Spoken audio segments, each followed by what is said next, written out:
Hi everyone, welcome back to the Salt and Sauce podcast. Another episode looking at Edinburgh's two big football clubs, Hearts and Hibs. The stories told by two best friends on either sides of the rivalry. Myself as a Hearts fan and Robert representing Hibs. Slight change to the episode this week, just given that obviously neither team was playing last weekend. We've looked at back at the last game before the break, Robert, which remind me the game before the break. What was it I again? can't remember. No, you've Can't forgotten. No, remember what that is. I'll maybe come back to you in the last minute of the It podcast. might, it might do, it might do. Anyway, all joking aside, one thing that we are going to review super quickly, and I know you and I have spoken about this off camera, are the Scotland games. I was actually at both of them, Oh, it's a which, good effort. yeah, thanks, mate. Thanks, mate. Thursday nights and Sunday evenings, yeah. Went through with a mutual friend of ours, Ewan from school. Oh yeah, yeah.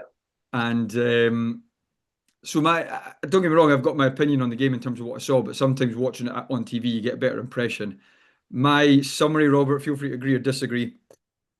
Take the points all day long. Yeah. Two pretty uninspiring performances. It is, and it's weird because if someone had said to me 3-1 v Greece before the match, I would have been like, I'll take it. Like Yeah. even if we play poorly, like I'll take it. What I would say is though, and I was listening to like some of the commentary on it and stuff, and they were even like, I do not know how Scotland have won that Yeah. game. One No, like no. it's just What was it? one of those mad games where you're just like, how did we actually win that 3-1? Yeah, Tam Cowan described it as the biggest Greek robbery since the Elgin Marbles, which I quite like. Yeah, But do you know what? That one I can take because Greece are a good team. They move the ball well. And okay, I'd like us to do better against Greece, but the one that concerned me a lot more was Belarus. That was yeah, so flat. We made them look decent there. I think it would have been the first time we would have lost to a team outside. I mean, I'm saying that we won, so it's a stupid thing to say, I guess, yeah. but not even in the top 100. Um, Elements of fortune, we got a VAR for our goal. They And then got the McTominay one as well. yeah, the VAR to disallow It it. could have gone either way. I think it was a foul, but I thought it was a Stonemaller, but again, I'm not getting any replays at the game, obviously. But for me, yeah, it looked like a clear foul. yeah. I mean, I think it was a foul, but they were even saying, could have been 50-50 that, you know what I mean? Exactly. And I guess it's the sort of thing that if you're a diehard Belarus fan, you're like, nah, never a foul, no way, or Yeah, not clear or obvious or whatever. yeah. So anyway, listen, we take the points, and it leaves us with probably a big crunch game at home to Denmark in November, which we booked our tickets for and ready to go through for that. Well, yeah, we need to do something against Greece first as well. Well, kind of. It's a funny one. I suppose we do because of the goal difference, but Yeah. actually, technically speaking, Denmark can only be 3 points ahead of us. But you're right. Obviously, with goal difference, that's basically an extra point for them. So that's a fair point. But anyway, it's you probably would have taken second in the group before it started, and we've guaranteed that. Yeah, but what I would say is we're going nowhere under Clark. Yeah, I think he's We're got not. probably the rest of the campaign, and then if Yeah. we qualify that, and then because it's probably not enough to sack him. Playing badly isn't enough to say, right, No. Clark, on you go. If he'd lost them both, Or even if he'd drawn against Belarus, that would have been yeah, pretty horrendous. But look, he's got credit in the bank for getting us to tournaments. When we've got to the tournaments, we've been shocking, really bad. and I don't see that changing. With No, I just don't think he's going to get the best out of this group. He's too no, loyal to the guys that have been good for us over the years. Guys like Kenny McLean and stuff. Like we've got better than that, and we can attack teams more. yeah, Why are we one up front against Belarus? Anyway, I could go on all day. yeah, Clark's thinking, but if he gets us to the World Cup, then whatever, we're there. My point is though, and we were having big discussions about that in our own group chat. Getting there is not enough now. It's no, no, easy to no, no, qualify no, now. no. We have players playing at the top level that can do better than that, and that was my point. No, I agree. I would if Clark goes, I'll say thanks, mate. Like you have done a lot for us, but it's time. It's time to move on, Yeah, and exactly. we want someone to take us to the next level. I think we're in agreement on that. Speaking of the next level, Hearts. No, I'm kidding. Of course, Hearts and Hibs obviously back in action this weekend. Rob, we'll start with Hibs. Bearing in mind that Twitter abuse I got a few weeks ago for going first. User at home to Livingston. What's your thoughts going into the game? My my thoughts are that we should win the game, Yeah, but I have been to this well many times this season. It's a home game, and I'm just hoping that this is the time that I actually don't care about the performance. And I know we were just yeah, it's yeah, super critical because Scotland and stuff, like Scotland have some top players, um, and who are underperforming. Hibs have some decent players who are underperforming, and our long home run without a win, and just our poor start to the season, and obviously the Derby result as well. You said I'd remember it. Um, we need to start picking up maximum points, and particular home yeah. games, particularly against teams like Livingston. Look, over the years, have made it difficult for Hibs, home and away. This is a home game. Apart from a couple of the guys, we should be just about full strength, fully rested.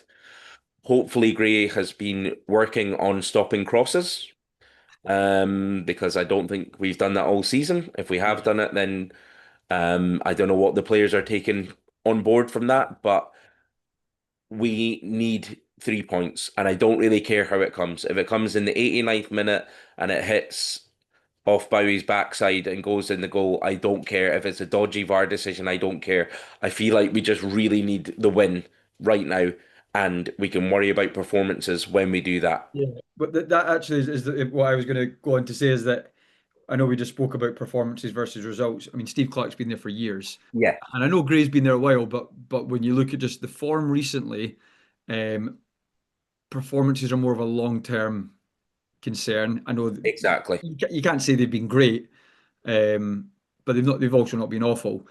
So yeah, you're right. If you play awful and scrape a 1-0 and it's a deflected own goal that's offside, then just get the points on the board and then ask some questions later. Exactly. So what I would like to see is I don't think we're going to need the two sitters in the midfield. I don't think we're going Yeah. to need Levitt and I can never say his name, Varasi or Yeah, that guy.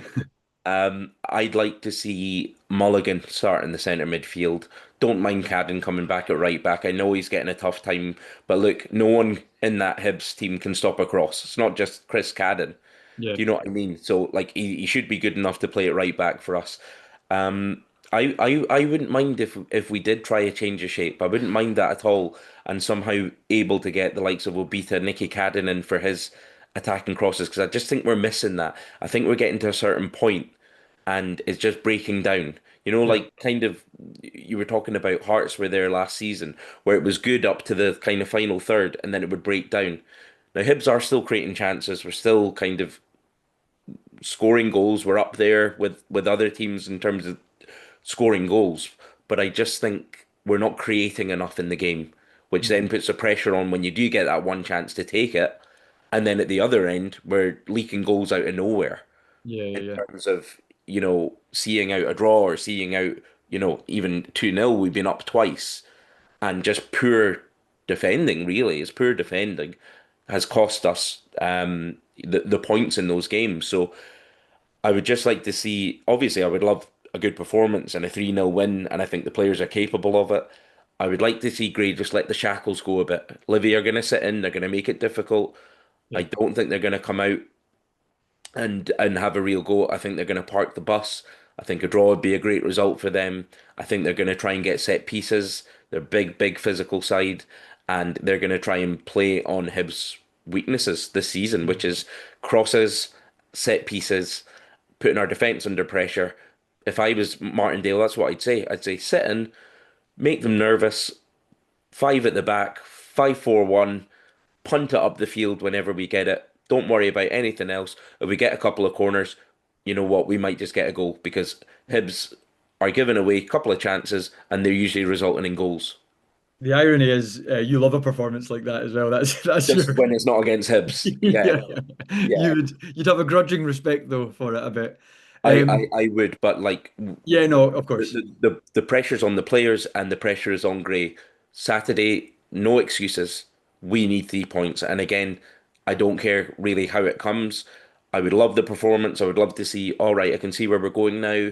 We've changed the shape. We've brought such and such in, and it's really gelled. It's really clicked. But most importantly, it's just 3 points. You've got it's normally later in the season you talk about a must win, but there is Yeah. partly because of it being against a promoted side at home, your recent form, the fact you've beaten them comfortably this season at Amon Vale, you've got to be describing this as a must win as you have done. But the other thing there about the change in shape, that's something that's benefited Hearts recently. Um, Obviously we've had good form all season, but if you look at the 3-2 Dundee United, 3-3 Motherwell, these were all that was with three at the back and Mm, wing backs. Whereas recently we've gone back to a back four, mm, and since then, it's been 2-0 v Rangers, 1-0 Hibs, Falkirk 3-0. We're keeping clean sheets all of a yeah. sudden. And even that St Mirren game, actually, I know we only conceded one goal, but we played pretty poorly in that first half in particular. Yeah. That was with the three at the back. So that change in shape has for me made a big difference in terms of performance, because we were doing okay. We were doing, I'd say, quite well. Um, but we were leaking goals. And sometimes it is just as simple as that. And a back Yeah. four, it seems to have gone out of fashion a little bit, but it does a job. I love a 4-4-2 Stuart, or even better, a 5-4-1. Just Yeah, not when it's my team. yeah, But yeah. what I would say is that I wouldn't be dropping Hanley. I'd be trying to get Chris Cadden in that team. I'd actually drop Boyle, and I want to see, because Klidje terrorized Livy last time. Mm, mm. I'd like to see Klidje get a run now because Boyle's With off Bowie. form. Yeah, Boyle's off form, Bowie's off form. Like we can't drop them both. You know what I mean? And Gray's not going to do And that. Bowie, I think Bowie brings more to the team. And because Klidge's got pace, you can take Boyle's pace out of the team and just bring in Klidge's pace. Yeah, and I think let's see how they gel because Boyle and Bowie just haven't quite been doing it. We bring in some fresh blood, and like he's shown in glimpses what he can do. But again, this is where Gray hasn't managed him particularly well because he Yeah. showed that he's ready, and then it's like, right, you're on the bench now, and then you're just coming on at the 5 minutes of games. Like it wasn't just the derby; it was other games Mm. as well. He's been getting 5, 8 minutes here, and like we've been giving Josh Campbell 30 minutes. You know what I mean? It doesn't make sense. Like when you know you've got a striker there that can Yeah. potentially change the game for you. But So I'd like to all see roads, Klidje in. I was going to say, all roads seem to lead back to Josh Campbell this season. But I'd like to see Klidje in, Mulligan in the midfield. I think Hanley will keep his place. Salinger will keep his place. I'd like to see Both Nicky Cadden Caddens. in the yeah, I don't mind both Cadden starting. I'd like to see Nicky Cadden in, and I want to see us ideally go for it. Let the shackles down a bit. Let's put on a good performance. We're at home. Let's pick up the fans. Let's start our season. Yeah, Season yeah. starts on Saturday. I mean, the thing is, see, when you go through that and you think about, okay, Hibs have been letting crosses in, and the Caddens are quite susceptible to that. But I can't think of many men better suited to have in the middle to just head the ball away than Grant Hanley. You'll Yeah. love that. He'll absolutely love that. And then, yeah, like you say, Mulligan in for one of your more defensively minded players, and driving forward a bit more, because he has got a bit of dynamism. You're talking about bringing Cadden in at right back. Mulligan's been playing right wing back. Yeah, He's and not he's exactly a wasted. defender who's going to stop crosses. He's wasted. And again, he's been at fault for goals as well. So Yeah. we, you know, But it's because he's not a defender, though. he's not. I mean, Why play him? I think he's a decent enough right back. It's because we didn't get a backup right back. So if Yeah, yeah, Cadden's off form, Grade made the decision to move him to right back because we didn't, for some reason, buy another right back. So I don't know. That's probably on recruitment. yeah, yeah. Um, I mean, Megwa did okay against Livy. I wouldn't say he's better than Chris Cadden. I just don't think that at all. So I just want to see us go for it. I'd like to see those attacking changes brought in, and I would love to see like a 2-3-0 win. But Well, any win will do. I was just going to give me. So I get what you're saying there. Obviously, you take the 1-0, you'd hope for a 2 or 3-0. What do you think is going to happen? I think it'll probably be something along the lines of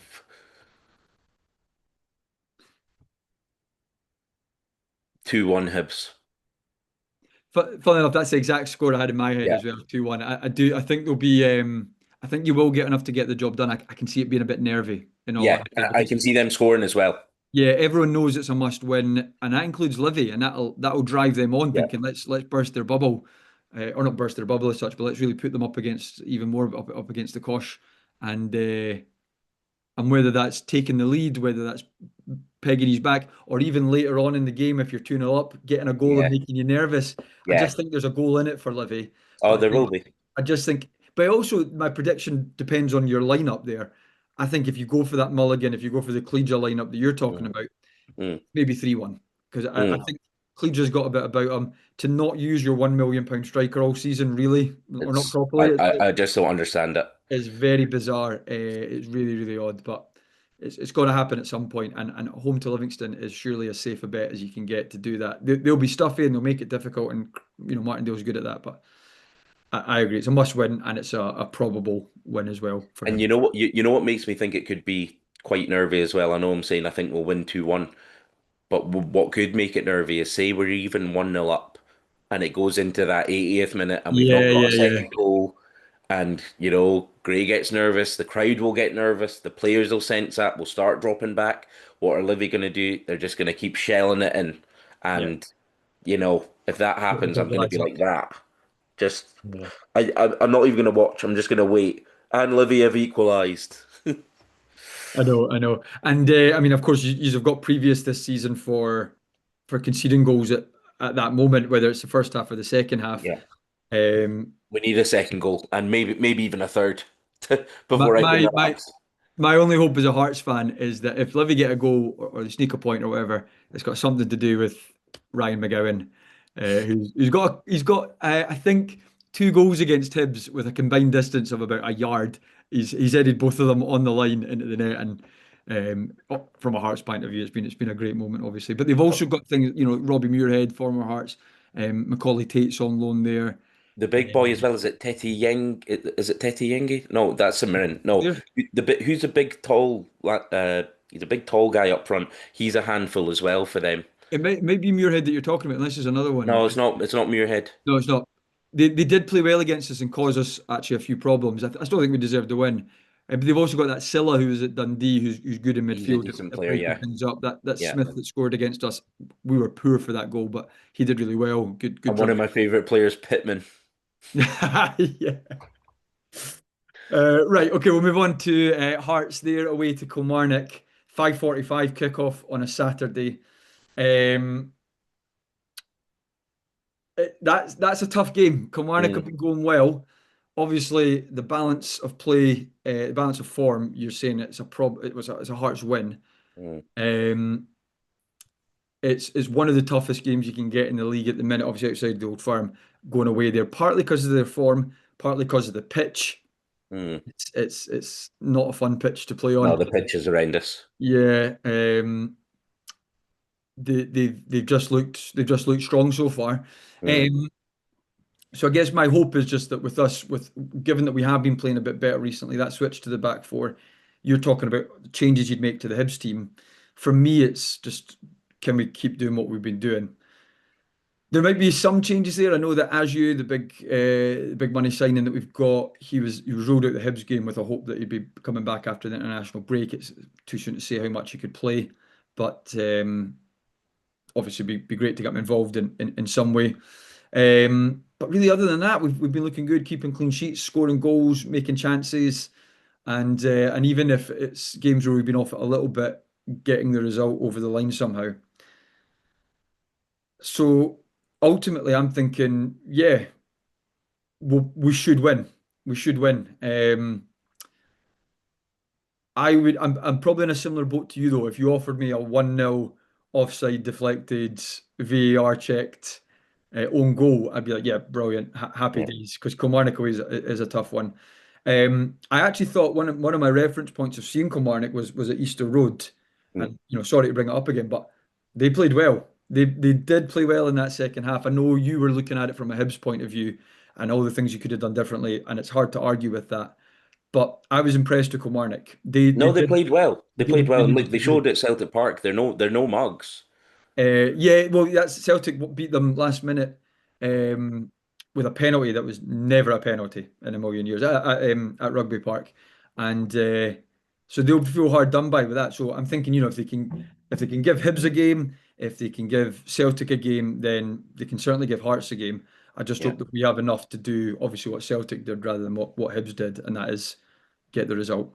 I think the key for Hearts in that game on that horrible pitch, who knows what the weather's going to be like, is going to be scoring first. Like if Hearts Yeah, score first, you'd expect then Killie have to open up, and McInnes is defensively organised, so you're not going to you're not conceding many goals. So if you no, go one up, you'd back Hearts to either see out the 1-0 or maybe get 2-0 when they go for it.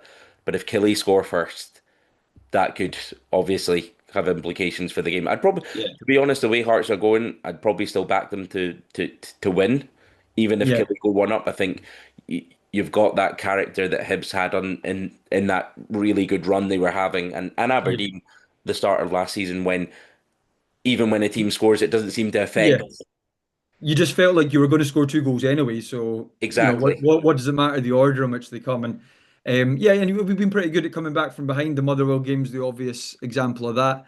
Albeit we drew in the end, but three goals is an impressive comeback. So yeah, you're right. I guess the thing you're saying there ultimately is if Hearts go first, they've got enough to see it out.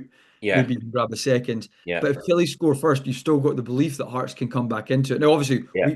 we could lose Of or course. drop points. I totally get that. Because it sounds stupid otherwise saying no matter who scores first, we're going to win. But it's a nice place to be, and I know you've been Yeah, there for yeah, most of the podcasts that we've done, mm, where you just had that belief that Hibs were going to yeah, go do it, whether it yeah. was getting back to a draw or getting the win. So yeah, it's. I don't want to get carried away with that form and that result, but it does give you a reason to believe that even a tough game on a tough pitch against a Mm. well-organised team who are in good form, you're still going to go win. But obviously, I hope Especially, you don't. yeah, but big travelling support under the floodlights, the later kickoff. I like these Saturday 5:45 Yeah, I like kickoffs. I them as think they're well. good. I like them because Um, I'd always watched that over like I don't know Brentford against Liverpool Burnley. or something. I'm like, Yeah. I prefer to watch like Killie Hearts or Oh, absolutely. Scottish football Especially, game, even championship games like the big I know. championship games. I would watch that over, as I said, like Brentford Brighton. Like I have no interest at all. The Championship Friday night games last season were some of the best football you were getting on That was TV. brilliant. Maybe not quality wise, but entertainment Yeah, wise. And passion. that's where it's been lost a lot is this difference of quality versus entertainment. Yeah. That said, I'm going to hope for quality over entertainment for Hearts. I would take that and just get the victory rather than an What's your score? entertaining What's your score prediction? Um, I'm going to say 2-0. I was tempted to say 2-1, but I think we've been doing well with the clean sheets. And Killie, as well as they've been doing, they're not exactly a free scoring side. Mm. Um, so I'm gonna take a bold 2-0 prediction for Hearts. I'm going 1-0 Hearts. I think it's going to be a stuffy game, but I think you'll have a moment of quality that'll make the difference in the game. Yeah, And I'm going to go for 1-0 Hearts. I hope I'm yeah, wrong, yeah. and Oh no, I hope Killie show up and absolutely pump you, but I don't see it happening. I have to call it as it is. I think it'll be a Hearts win. you surprised me, Robert. You surprised me. But yeah, no, I hope so. Yeah, the ball falls to Shankland. Kizzaridis does a world day. Braga with his energy and all that, or set pieces. I think we've got enough about us. Yeah, so let's see how that goes. So slightly shorter podcast this week, as we said, just one set of games to look forward to and sticking the boot into Steve Clarke a wee bit after two wins. That seems a weird thing to say for a Scotland manager, but there you go. So we'll be back next week, looking back at the games and then obviously looking forward to the games the following weekend. So Rob, I will catch you then. See you later.